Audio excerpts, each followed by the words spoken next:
Welcome to Under the Microscope, the Science Talk podcast. With each episode, we introduce you to a new materials and nanoscientist from around the world where we talk about their science, their current research, their career journey, their 3 wishes to improve their research experience, and what you can expect when they are tweeting from the Real Scientist Nano Twitter account. Hey, while you're here, go over to Twitter, realsci_nano, and give us a follow. For one entire week, the guest is taking over the account and talking about their research. And hey, before you go, do hit a follow and leave us a review. And also, last thing, I promise. Last thing, please take the survey, especially if you're listening to this podcast on Spotify, to tell us more about you. Thank you very much and enjoy the episode.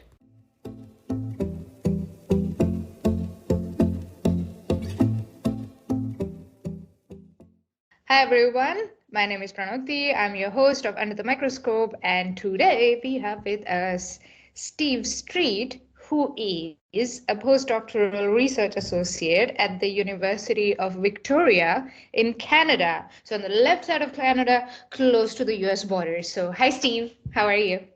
Hello, pretty good, thanks. Glad to be here. Let's get started with your research. So could you please explain your current research at the University of Victoria in super simple words, please? Sure. I work on precision nanomaterials, which is a fancy term for trying to make things that are really small. And so if you think about it in terms of school subjects, you'd be thinking about for example, engineering or design and technology, the smallest machinable size, the smallest size you could 3D print or like laser cut or something.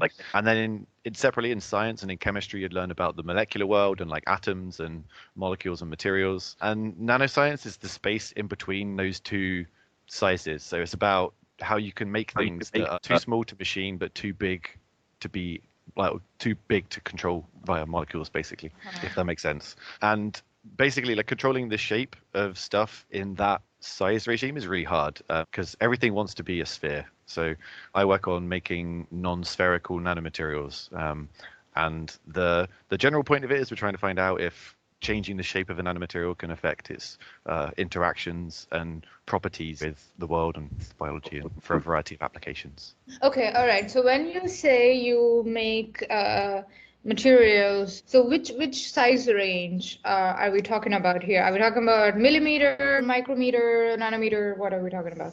That's good. So we're talking about the nanometers. So some things that are from, so say the smallest particles we make are like 10 nanometers, and then the largest are several microns. So between sort of 10 nanometers and 10 microns is the size that we're working with.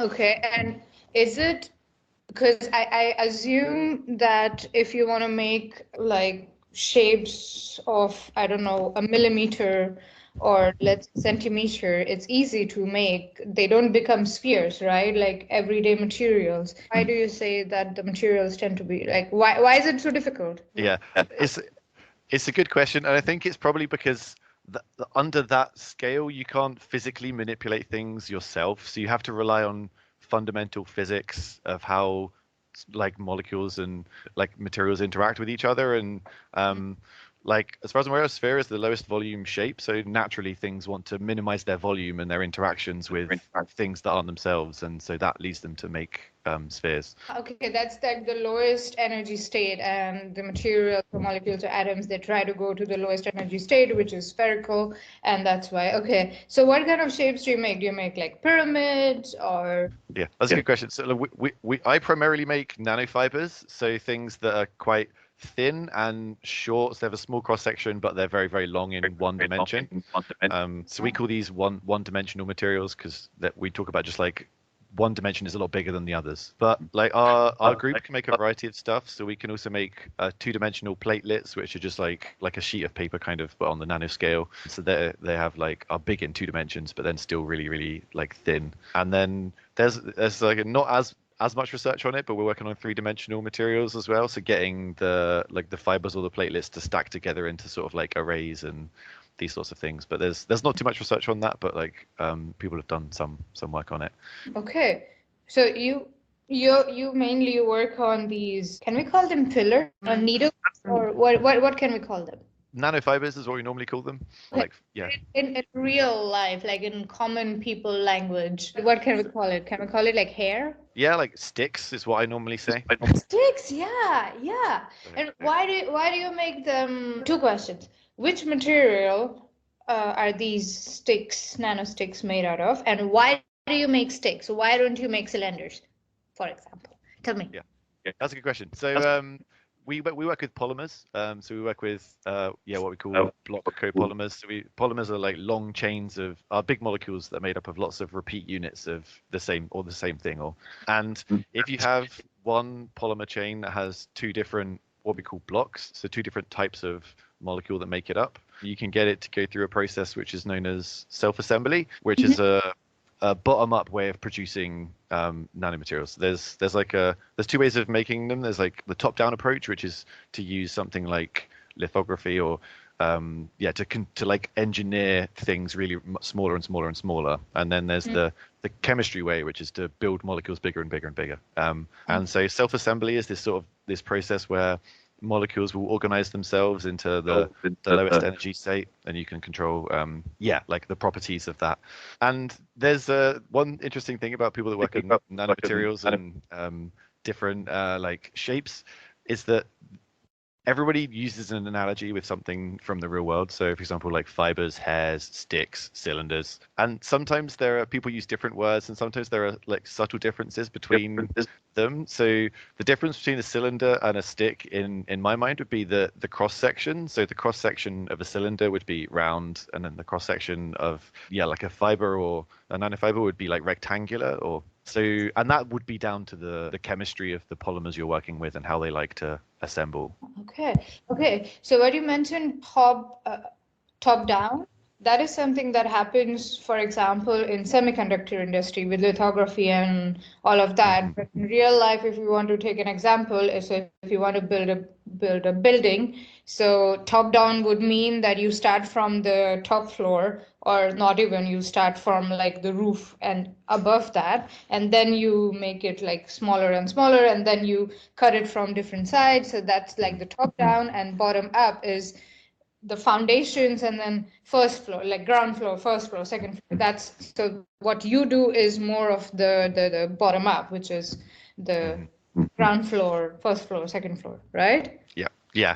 So it's kind of like if you're gonna sculpt something, think about it's like a top-down approach would be taking like a block of stone and then chiseling it away until it had the shape of whatever you wanted. Whereas bottom up, which is what we do, would be to just take lumps of clay or something and then mold it and create it into the shape you want rather than removing it.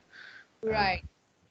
Yes, that makes sense. So tell me, how did you I'm pretty sure as like a 5 or 6-year-old, Steve did not think that he would be sitting in Victoria and making the sticks, nano sticks. How did that happen? Tell me about how did you end up Postdoc in Victoria? Tell me. Yeah, thanks. So I think as a kid, I always loved playing with Lego. So I was obsessed with Lego, and I used to like building stuff and creating all kinds of things. And I think that kind of theme has continued through my life. It's just that now I work with much smaller Lego bricks. So that's kind of the way I think about it. And I've had an interesting career path that sort of varied a bit, and it's not been standard, I guess, but every step of my career, I've just made the decision which I did what I wanted to enjoy most and what I thought sounded most interesting, and I sort of took advantage of opportunities that presented themselves. So I didn't intend on studying chemistry at university. I was thinking of doing computer science. I went to a couple of open days, and I had a couple of bad experiences with the computer science open days, and then I had a couple of really good people that presented chemistry at the universities, and I thought, oh, this actually sounds quite interesting. I was probably wowed, like a lot of people, by sort of like lasers and explosions and liquid nitrogen and stuff, and I was like, yes, this is cool. I want to study this.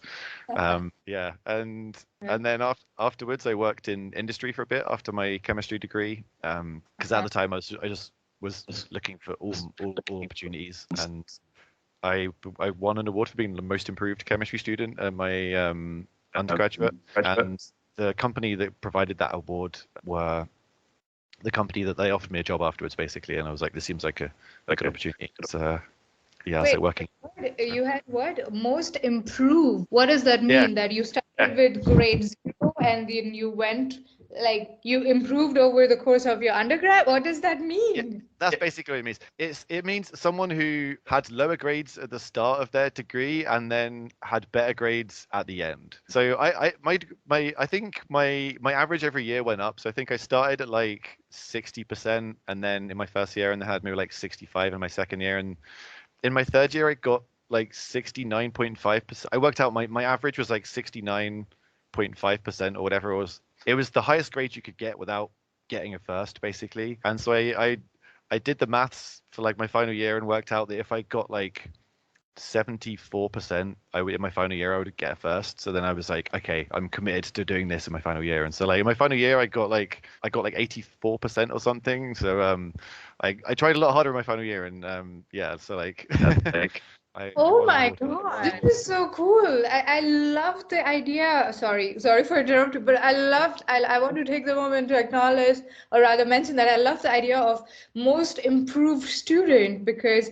oftentimes the scholarships or awards or whatever, everything is for like the people who come first, second, or third, maybe fifth, and that's it. But these are usually people who are consistently over the course of their studies are first, second, third, fourth, or fifth. But this is really cool. Oh wow! No wonder you took that job. That's awesome. Okay, sorry. Please go on.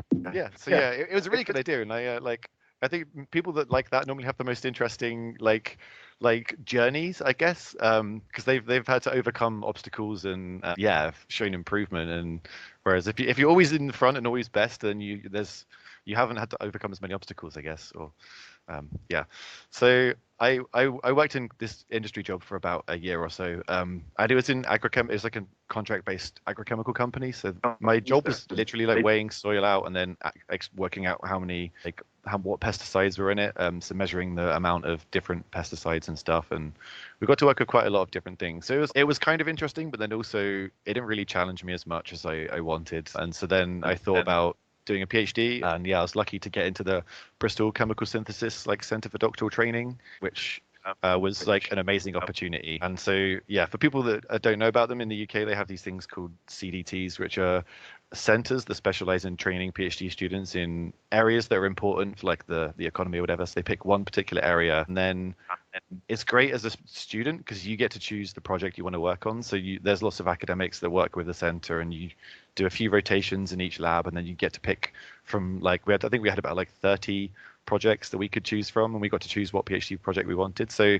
it gives the power to you rather than the power being with the academic, which is quite nice. So yeah, the one choosing. So I worked on. I was always fascinated by like biology and medicine and stuff. So I chose to work with carbohydrate-based anti-cancer drugs, which is a bit yeah, it's very different because at the time I didn't do biology at school, so I knew no biology, just chemistry, and it was quite a steep learning curve for part of my project. But it was I really enjoyed it, and it was really interesting. So was this like pasta or bread as anti-cancer? Because you said carbs. Yeah, so we're like sugars basically. So yeah, I was working with glucose. I worked with a couple of sugars, like glucose and mannose, and so yeah, literally like table sugar or like so brewer's sugar. If people that brew beer, it's like dextrose or glucose. I was modifying that, and then yeah, attaching it to like some molecules that people use in like the semiconductor industry, and made these weird, we call them ambiphilic molecules. So they had really weird properties, but I was trying to get them to bind to these special four-stranded DNA structures that are called G quadruplexes, and the G quadruplexes are were known to be overexpressed in a variety of cancers, and so we were trying to stabilize them and then kill the cancer cells. Did it work? Which kind of cancer? Is it coming to the market? If I eat bread, will I be curing my cancer? Tell me. I don't think so. These ones were structurally a bit different, but yeah, it's a really interesting area. There are no drugs that are currently approved that target G quadruplexes, but there is a couple that are in clinical trials, and yeah, it's a very interesting area. As a scientist, ethically, I should stop saying eating bread might cure your cancer. I didn't say that. Okay, sorry. Please, your PhD sounds really cool. PhD work. Okay, Yeah. go on. Yeah, I go to PhD. Okay, I got it.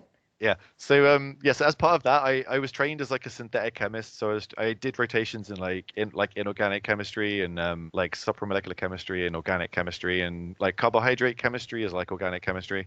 But I also learned I wanted to test the compounds myself as well because that seemed like one of the most interesting parts. So I did I learned how to grow cells and do the biology side of things myself as well, and that was really fun and rewarding. And so at the end of my PhD, I was sort of thinking about what I wanted to do next, and I thought I really enjoyed working on like anti-cancer applications.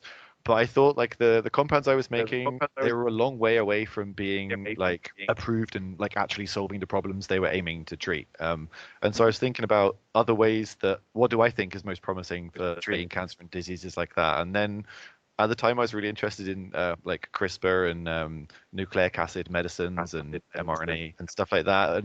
But that was in the realms of biology, not chemistry. And so I wasn't sure what I could do to work on that. But then I applied for an EPSRC doctoral prize fellowship, which is an opportunity to conduct your own research in a group in the UK. And so I joined the group of like Ian Manners to work on polymer-based delivery systems because I thought that I read a couple of articles about how the delivery of medicines was a big challenge, and I thought that's something that is in the realms of chemistry, and that's something that chemists can work on. And yeah, so that's the group that I'm still in today now. So I've sort of several years down the road into the journey of working on these systems. Uh-huh. Oh, wow. Oh, so that's what you're doing right now. So that's what was it? What fellowship is that? It's called an EPSRC doctoral prize fellowship. So yeah, that was for 2 years. When that finished, I at that point my supervisor, his group was in the University of Bristol in the UK, and then while I was there, he decided to move his group to the University of Victoria in Canada, and so towards the end of my EPSRC fellowship, I had the opportunity. He said, "Would you like to come to Canada and do research over here?" And I was like, "Yes, this sounds like an amazing opportunity. I would love to visit Canada and see what life is like there." And my projects, I hadn't finished like a few of the projects I was working on, and so I wanted to take the opportunity to sort of complete what I'd been working on. Oh, so how long have you been in Canada? So I've been in Canada for about 3 years now, I think. So I arrived just before the pandemic. I think you made the right decision. Spending the pandemic or being in Canada during the pandemic instead of in the UK. Sorry, but they made some shitty choices. I'm not sure. Okay, but that's really cool. Wow, from someone who was interested in working on Legos. I think your research came kind of full circle. Like now you're also doing the same thing, like bottom up sort of a thing. That is really cool. So, I mean, honestly, your research journey is super fascinating and super interesting. And I have so many questions for you about your PhD work, about your postdoc, about everything. But I'm going to stop myself and ask you this. And this is a tough question, okay? If you have to pick one research project that you're most proud of, or the most fun or quirky one, could you pick one and explain it to us in simple words in the section we call In Other Words? Yeah.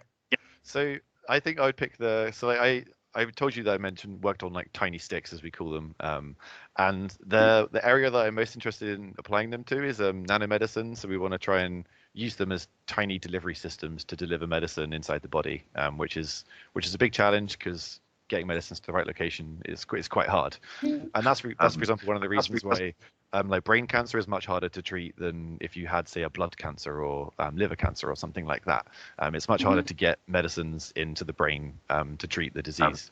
And so basically, I make these tiny sticks and I functionalized them and gave them the ability to complex DNA so they could carry nucleic acid cargo. And yeah, so there's a few people use polymers for delivering DNA, and that's like quite a known thing. And recently people have developed what they call micellplexes, which are self-assembled polymer nanoparticles that carry DNA. But normally when people carry DNA, they put DNA in the center of a nanoparticle where it's protected. But in micellplexes, they're on the outside of the DNA, so they're on the outside of the particle. So you can think like a good way to think about these like these tiny sticks would be like a hairbrush, for example.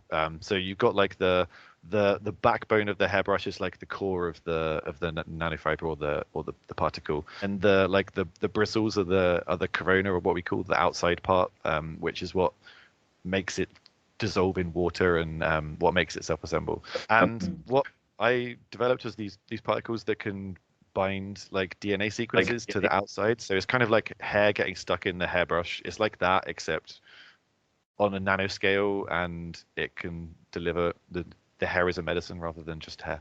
Whoa. But these are like, yeah, so these are like the first example of like a non-spherical microplex. And yeah, it was what I wanted to work on. It's why I joined like the Manus group and got my EPSRC fellowship. And so it was really satisfying to see that project through from like thinking about it as an idea and what I wanted to work on to like actually achieving something and like publishing with it. So I think that was probably my favorite thing. I can imagine why you picked this one. This sounds so cool. That is so cool. So maybe we can tweak the analogy a little bit and say that with this hairbrush, what gets stuck is not hair, but it's what gets stuck is maybe some oil or some nourishment for the hair, and then you use that to.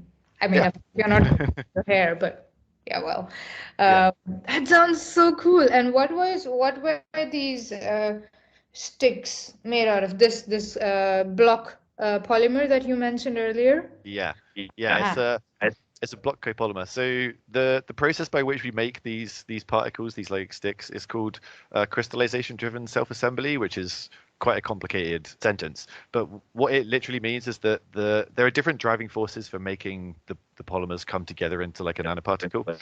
And in CDSA, if you have a polymer that can crystallize with a core forming block, so if the backbone of the hairbrush is something that could crystallize, then as that crystallizes, that like favors the formation of one-dimensional structures. And so the system I made, I sort of used a bunch of sort of like off-the-shelf components from different fields. So I took a crystallizable core-forming polymer that had been shown to crystallize and self-assemble into nanofibers, into like tiny sticks. And then I took a polymer that had been widely studied in gene delivery, which is called like PDMA EMA. But yeah, it's this polymer, and people have shown that this polymer can bind to DNA and take it inside a cell. But the way most people do that is just mixing polymer and DNA without having them being in any nanostructures. And if you do that, it makes what's called a polyplex, which is literally like a bundle. It's like if you have like a drawer full of cables that you haven't touched and they all intertwine and get tangled up together. That's literally what it looks like. So imagine like a nano-sized ball of wool that has two different types of wool in it. So that's what like normal polymers do. So I took the polymer that can bind DNA and then added it to the polymer that can crystallize, and then that enabled me to get like the one-dimensional like tiny sticks that were able to actually bind DNA onto the outside and retain some control over their size and shape. Okay, that sounds really cool. So can we say that, because I'm going in the direction of using the nanosticks to deliver medicines, so can we say, what is this magic brush that the witches have that they fly on, or in Harry Potter they're, you know what I mean? Yeah, like the broom, like the Nimbus 2000. And, exactly, the Nimbus 2000.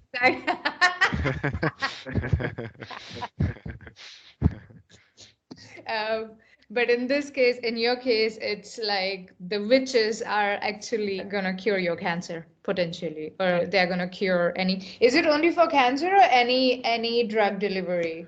So this is something I want to study next, and this is because it's kind of like a platform. So you could in theory bind any nucleic acid, so any DNA or RNA medicine could be delivered, and it's sort of like a modular system. So what we hope to be able to do is to adapt it to target different locations in the body and different diseases, and then deliver different types of medicine. So I just worked with I made glow-in-the-dark brain cancer cells, basically. So I delivered a DNA sequence for what's called like firefly luciferase, which is it's the thing that makes fireflies glow in the dark. It's a protein, and it's a good way of testing how well your delivery systems work, because how much the cells glow is directly related to how much you delivered, how much medicine you delivered. Wow, please tell me you have pictures and videos. Please tell me. So I've got pictures of I've got some pictures of the cells and stuff. Oh my God, that sounds so cool. That sounds so cool. Okay, so okay, I'm thinking like nano brooms for witches who are drunk. No, that's too long. Let's talk about it later.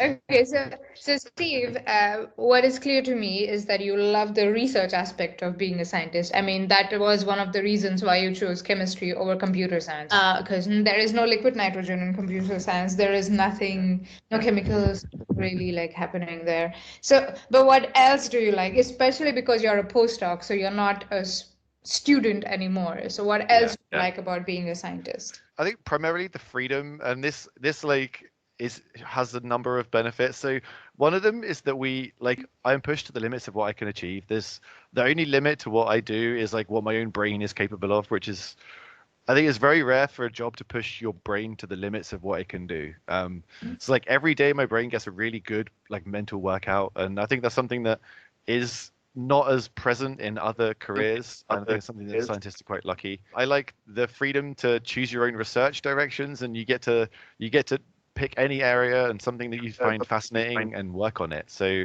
I transitioned from making sort of like small molecule sugars that was like designed as anti-cancer drugs to delivering to like making like polymer nanoparticles, which is a very different field. But I was interested in it, and I moved there, and I've started studying it, which is something I really enjoy. And I like the freedom of like the work-life balance. So it depends on like what groups you're in and what universities you're in. But my supervisor's quite like laid back, and so we get to choose our own working hours. We get to choose like when we want to work and for how long we want to work. And I like the freedom of that kind of the work-life balance is better in that respect. So the mental gym and the work-life balance. Yeah. And freedom. Yeah.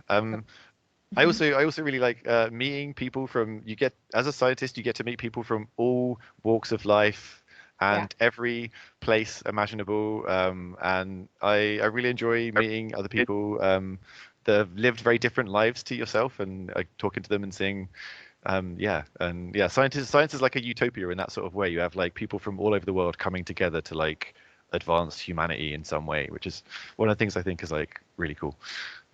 Yeah, absolutely. I agree. And honestly, I have to say that it's a bit of an unusual thing, because usually academia, at least, in most parts of the world, is not known to offer work-life balance. Let's put it that way. That's of course because of the broken systems and broken institutions, so on and so forth. So I'm very happy that you're in a place where you get the freedom to have your own working hours, because I think research or being a scientist is also a very creative process, and you can't just be like, okay, from 9 to 6 you have to be in the lab, and you have to because the freer you are, the more free you are, the more creative and more productive you will be. So it's basically actually helping the employer get the best talent out of you. Absolutely. That makes sense. And how's the campus like? Is there like a lake, or is there like trees? Like, I mean, not right now, probably because it's winter. But is it like a beautiful campus, or is it just like a? Yeah, it's a beautiful campus with some. I think it's unfortunate that a lot of the buildings were built in the 60s, so they're quite like the architecture is not as great. I don't think the architecture does the campus justice, because the campus itself is beautiful. We've got like so there's big green spaces, lovely trees and forests. There's like a botanical garden on campus. We're also about like a 10 to 15-minute walk from the beach. There's this like beautiful bay called Capra Bay, and you can see the Olympic. So like we're on an island, and south of the island is the Olympic mountain range, which is near Seattle. So basically, if you look across the water, you can see the Olympic mountains, and there's like if you look across the east side of the island, there's the Cascades, which are run near Vancouver. So the backdrop, wherever you look, is like mountain ranges, basically, which is really, really beautiful. Yeah, the campus is really beautiful. I need to visit you. I have this strong urge, this feeling that I need to visit you because, what, you're 10, 15 minutes walk from the beach? What the hell? Dude, what the hell? Wow. It's so good. And also, people think the weather is really bad in Canada, but in Victoria, like sometimes in summertime, it's 20 degrees, sunshine, blue sky from about May till the end of September. So you can go. It's like really, it's like much more consistent than you would think. Yeah, my boss is from the UK, and he, as a scientist, he analyzed the weather patterns from the UK and Victoria, and it rains the same. It just rains in winter in Victoria, and then the summertime is like just sunshine and actually nice weather, which is something that's quite rare for me, but I really enjoy. Okay, I'm going to ask you questions about moving to Victoria because I'm convinced. I'm looking for a place which is close to the beach, which has decent work-life balance. And everything. Victoria is just ticking all the boxes for me. I need to look into the migration part of that for sure. All right, that's awesome. So it's I mean, it sounds like your research experience has been wonderful. I mean, your research took you from the UK to Victoria to this dreamland. In my head, it is a dreamland. However, if you have to improve, if you would like to improve your research experience, and you had 3 wishes to improve your research experience, what would you ask for? And I'm not promising anything here, okay? Okay. I think the first thing is to have streamlined the way people get funding to do science, because I think this is one of the most fundamental problems, is that there's only so many opportunities, and happens at every stage that you do science. So whether you're like a PhD student, a postdoc, a young academic, or a senior academic, or you always have to compete for the same fellowships and funding opportunities, and they are so like in demand. The chances of success is really, really low. And what this means is that ultimately, like, you have a situation, and the amount of work required to get them is significant. There's a lot of work that goes into, especially to have an application that stands a chance of being successful in such a competitive environment, requires weeks or months of your time. And you have a situation where like the success rate is below 1% or something. And so you think about, like, you have thousands of scientists spending weeks and months of their time writing proposals for what they would like to do, which will ultimately just be rejected, and they won't get the money to do it.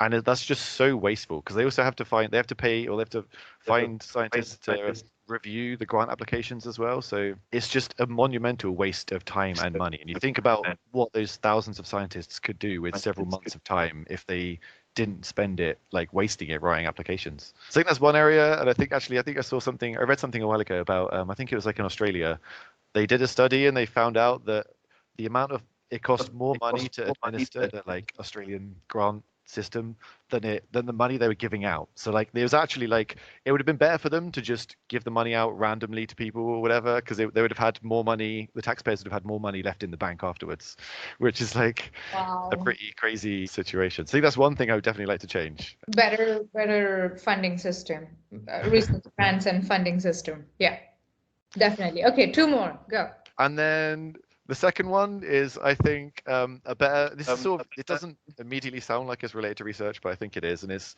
to get people to understand chemistry and like science better, because I think a lot of normally when you say you're a chemist to people, they have the same.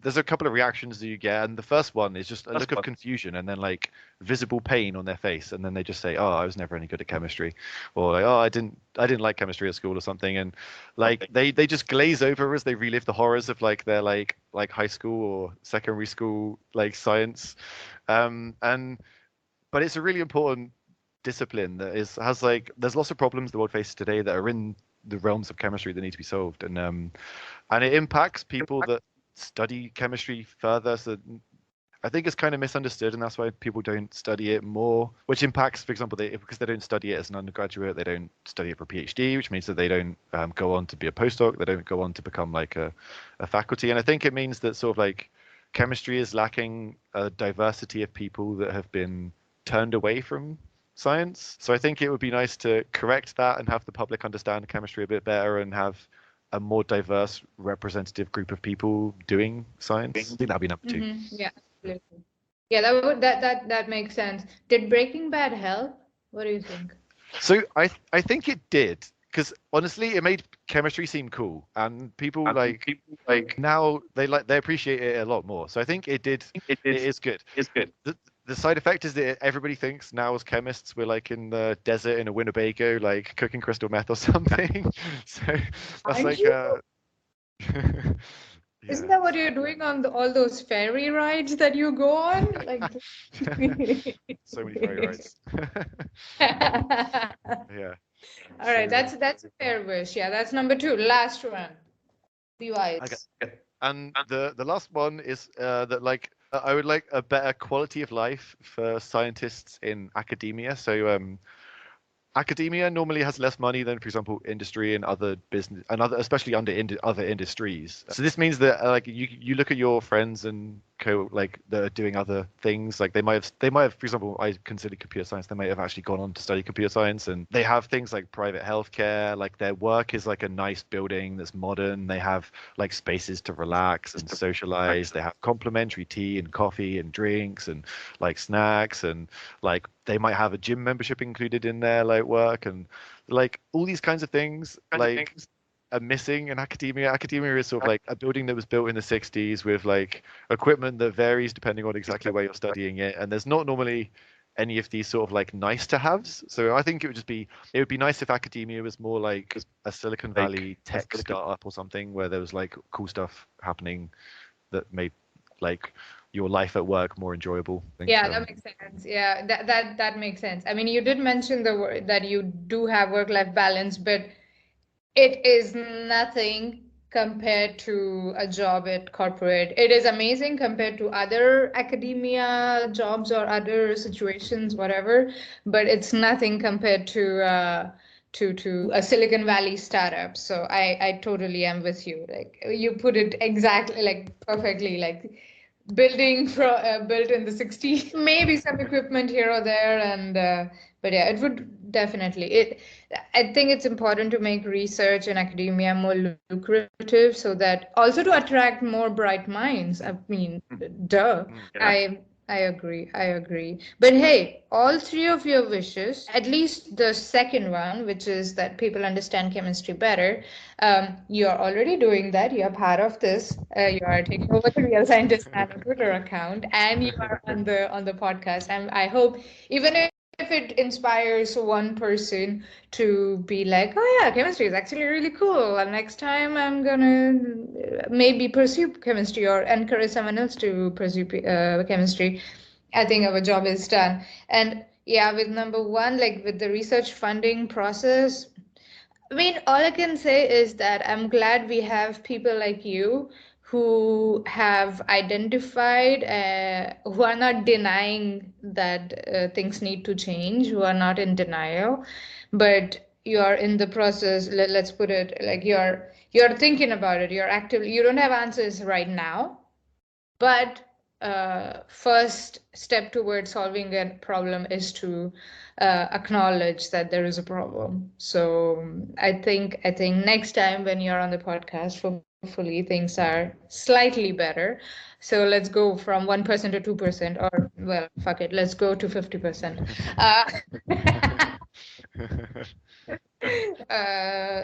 University of Victoria starts giving out gym membership, or at least free coffee, and very important. I mean, without coffee and tea, I don't know where science will be. I mean, come on, this is like basics. Absolutely, I agree. Well, I hope all your wishes come true. I really, really hope so.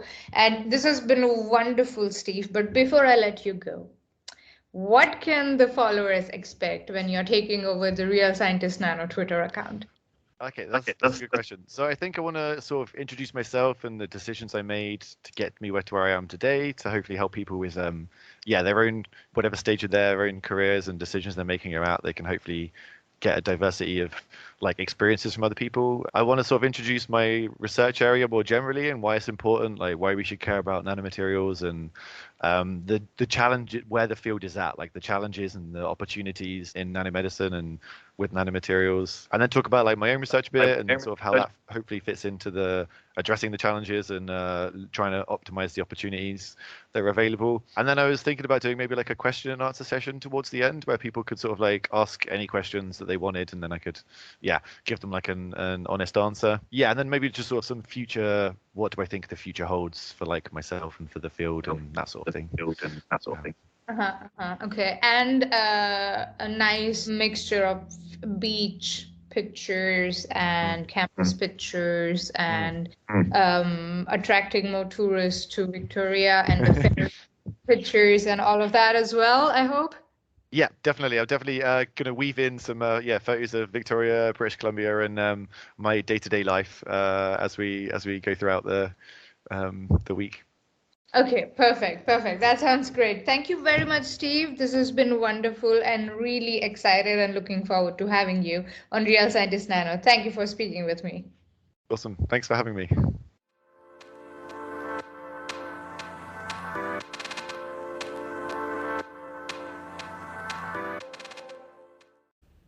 Abstract submission for the 6th Nanoscientific Forum Europe 2023 is now open.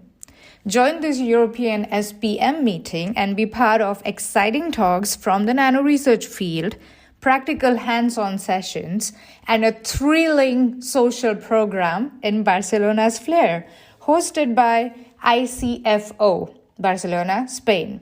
See you in Barcelona in September 2023.